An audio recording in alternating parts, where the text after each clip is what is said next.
In this video, we'll be discussing alcohol. If you have diabetes, this doesn't mean you have to stop drinking or miss out on social events, but excessive alcohol consumption can negatively impact on your diabetes and be harmful to your health. Therefore, it is wise that you drink within the recommended limits to minimize your risk. Safe drinking is consuming no more than 14 units per week. This is the equivalent to 6 pints of beer or 6 glasses of wine, with those glasses being 175 mils. If you regularly consume more than 14 units per week, you should try spreading your intake out evenly over the course of the week. If you want to cut down on the amount of alcohol you're consuming, you should aim to have several alcohol-free days. Knowing how many units are in your drinks will help you keep track of how many units you've consumed during the week. The number of units are based on the strength and the volume of the beverage you're consuming. So a 330 ml bottle of lager or beer will have 1.7 units. A large glass of wine, 250 mils, around 3 units. A pint of lager, beer or cider, around 3 units. And a small shot of spirits, about 25 mils, will have 1 unit. You can actually work out how many units there are in any alcoholic beverage.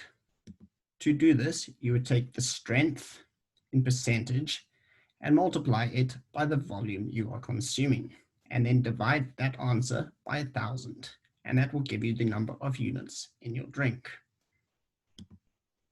So a 5.2% beer, that's 568 mils, and then you divide that by 1,000, would be 2.95 units.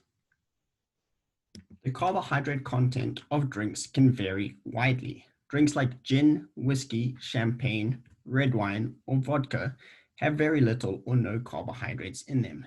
Therefore, they will have a minimal effect on our blood glucose levels, but there is a risk of delayed hypoglycemia.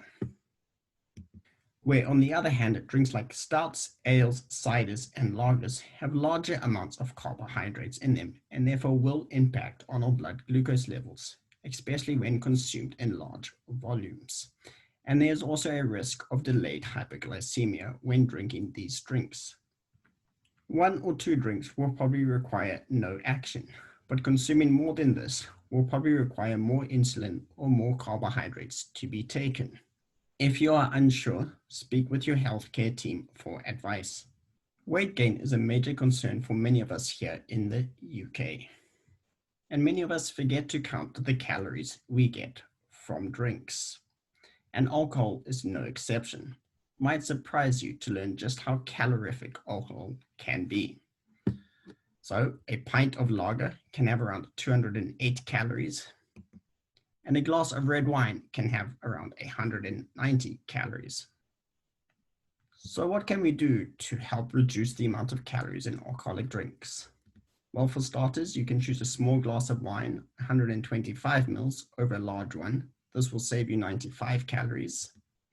Choose half a pint over a full pint, will save you 104 calories. And replace high-calorie mixes with a low-calorie mixes, i.e. like a rum and diet Coke, will save you 80 calories.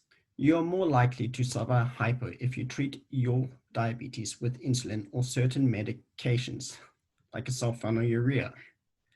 2 most common types of sulfonylureas are gliclazide or glimepiride. If you are unsure whether one of these medications forms part of your diabetes treatment, then speak with your healthcare team for advice. To minimize your risk, don't drink on an empty stomach, eat something prior to going out, and after you finish drinking, eat a form of starchy carbohydrates. Having a hypoglycemic episode can often be mistaken for drunkenness. Therefore, it is wise to tell people that you are diabetic, so should you need medical help, they can tell the relevant authorities or carry some sort of identification. As mentioned earlier, consuming alcohol on a regular basis and in large quantities can be harmful to your health and increase your risk factor for certain health problems. Some of these risk problems can be increased risk for heart or stroke attack, increased risk for high blood pressure, increased risk for the development of certain cancers like the mouth, throat, and breast, and liver disease.